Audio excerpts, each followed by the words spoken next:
Good morning, students. In yesterday's class, we started with the topic Selected Snobberies by Aldous Huxley. Yesterday, I told you who is a snob and what are snobberies. The writer in this essay discusses different kinds of snobberies. To name few, he talks about disease snobbery, he talks about sculpture, booze snobbery, modernity snobbery, art snobbery, and art snobbery, according to him, is divided into two kinds, platonic and unplatonic. In yesterday's class, we have discussed what snobberies are and what are disease, culture, and booze snobbery. To just rewind the things a little, Huxley talks about disease snobbery, and when he talks about disease snobbery, he says there are some diseases of which people feel proud of and other diseases of which he hasn't heard of any kind of snobbery. He cites an example of leprosy snobs, and he says that basically he has not heard of any kind of leprosy snobs, but yes, he has heard of consumption. Some young people who develop the disease at a young age have this fancy of dying early, like Keats and Mary, the poet and the painter respectively. Then he talks about culture snobbery and he talks about booze snobbery. Between culture and booze snobbery, he passes a reference to the family snobbery, and he says that snobberies ebb and flow. Their empire rises and falls. When he says that the empire rises and falls, he basically means by the fact that family snobbery is a snobbery which had its value a few years ago, where people felt proud in having lot many children, say 5, 10, or maybe even more than that. But in today's scenario, if you talk about family snobbery, people are ashamed to even admit that they have got 3 children. So snobberies, they ebb and they flow. Then we discussed about booze snobbery. Booze snobbery, he says, has been brought into fashion by the prohibitions in Paris. And according to booze snobbery, it has become accepted in society for men and women of all ages between 15 and 70 to drink, if not publicly, then at least in the private of their party. So we have discussed the 3 snobberies, and today we are going to take up modernity snobbery, art snobbery, and the values of snobbery in general. Let us take modernity snobbery first.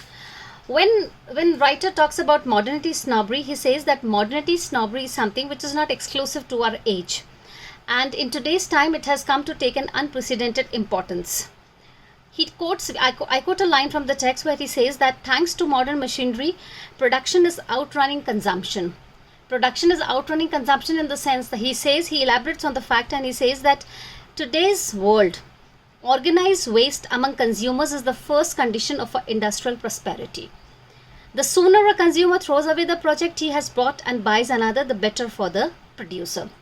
Let me explain you in detail. Suppose you are a modernity snob and you prefer to be trendy in your society and among your peers and your companions. You purchase the best of perfume and then you flaunt it and people appreciate it. And the next time you again have to be in the social circles, you have to be prominent, and then you purchase another perfume. You put away that old perfume and buy a new perfume because you are constantly asking for attention. Modernity snobbery consists of this only, where people try to buy in products and change them as quickly as possible. The writer cites an example where he says that a person who's in the building business, if he's building a skyscraper to last for more than the tentative or the scheduled time of a particular building to last, then he's basically a traitor to his own community, because the sooner the things are finished and the sooner the person is buying those things, basically this generates to modernity snobbery. So the consumers have to consume it quickly, and the producers have to produce them at a more speed rather than the consumption that goes on. So modernity snobbery, or modernity snobs, we can say they are basically the industrialist's best friend, because modernity snobs, they tend naturally to throw away their old possessions and buy the new ones at a greater rate than those who are not modernity snobs. So if I have to be a modernity snob, I have to continuously be in the fashion and be the talk of the town. I am supposed to be the one who throws away my products quickly and purchase a new one. To spread this modernity snobbery, the writer talks that there is a flood of advertisements in the which are displayed, which are displayed on televisions and newspapers, and which tell us that if we are not wearing the latest type of clothes, if we are not using the various type of deodorants, if you are not using a particular type of hair oil, we are not trendy. we don't have a social market if we are not using those products. So to build in this modernity snobbery, advertisements have played a very important role in society. People are affected by what's been displayed on the screen. If you have to have a shiny white teeth, you use Pepsodent or you use Colgate, and if you're not using these two products, basically you're not going to have good white teeth. This is what advertising does to modernity snobbery. Now let's talk about art snobbery. When the writer talks about art snobbery, he says that art snobbery can be divided into two categories. The first is the platonic art snob and the unplatonic art snob. He further goes to elaborate that platonic art snobs, they merely take an interest in the art, and unplatonic art snobs, they go further and actually buy art. So the difference between the two is that platonics are merely taking an interest in the art, and unplatonics are going a step further and they're actually buying that art product. He further says that platonic art snobbery is a branch of the culture snobbery, and unplatonic art snobbery is a hybrid or a mule, because it is simultaneously a subspecies of culture snobbery and position snobbery. Position snobbery, why? Because unplatonics, they not only appreciate the work of art, but they also go and purchase it and keep it in their collection.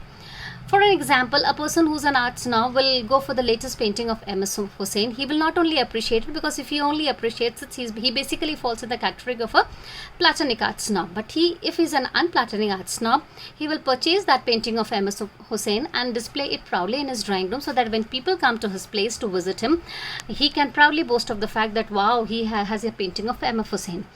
So this is a general layman explanation of what art snobbery is and how it can be differentiated between platonic and unplatonic art snobbery.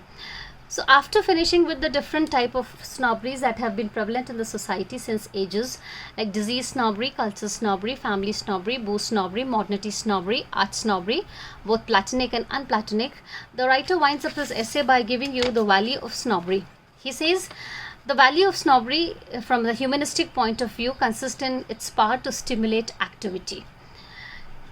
By stimulating activity, he puts an analogy, and he says a society with plenty of snobberies is like a dog with plenty of fleas. It is not likely to become comatose. Comatose refers to being lazy. So if a society is having a lot many snobberies, people are generally active, people are into some kind of activity, there is a lot of commotion going on, people are indulging into one thing or the other. So they are not sitting idle, they are basically not lazy. And he explains this with the help of the example of a dog. If a dog develops a lot of fleas, he is continuously trying to scratch his body. So that way he is not lazy, he is not just lying down, but he is totally active. Then further the writer says that every snobbery demands of its devotee unceasing efforts, a succession of sacrifices. So if you're a disease snob or a culture snob or a booze snob or whatever, even a modernity snob or art snob, you continuously have to make efforts to stay, and you have to make a lot of sacrifices. And art snob, as for example, we can say if he's an unplatonic kind, he has to continuously be looking for good painters who are renowned, who have a name in the circle, and he will go as far as to not only look at the paintings but to spend a lot of money to even purchase them. Disease snobs can be detected in the sense that they would refer to not only the local doctors, but they would prefer to go to the Swiss doctors and the best. And therefore, if we try to analyze each and every snobbery in detail, we would find that whatever the snobbery is, and whosoever is following that particular kind of snobbery has to put in a lot of efforts. But then we come to the moot question that if we regard activity as good, then according to us all snobberies are good, and because they provoke activity. But if we say that activity is bad, it is illusion, then we say that snobberies are all bad. So most of us, basically the writer also says to this point that we are basically taking a middle path. Some of the snobberies according to us are good, and some of them are bad. We are not outrightly rejecting each and everything, because there are times when we ourselves are indulging into a kind of a platonic or an unplatonic snobbery. We do indulge into this cultural display of our things. I have brought this from Australia, I have brought this from Germany, I have brought this from this is a painting by a famous Indian artist, and I have purchased this for this much amount. This is generally what we indulge into. We are also indulging into modernity snobbery when we just put away a new brand car after 6 months and then purchase a new one. We indulge into modernity snobbery when we are following the latest trends in fashion, in the new perfumes that are there in the market. So somewhere or the other, all of us tend to be snob somewhere or the other. So Aldous Huxley basically has pointed out a very pertinent thing that goes on in a society. Though people may not be much affected by it, but somewhere or the other, people are here and there attached to one kind of a snobbery. So to just to recapitulate the whole essay, we can say that Aldous Huxley, while talking about the snobberies, discusses the prominence of snobberies that are prevalent in the society, and he sums up his essay by giving you the value of snobbery depending on what kind of attitude we take. If we conduct activity as good, then all activities are good, all snobberies are good, and if we say that activity is bad, then all snobberies are bad. Thank you so much.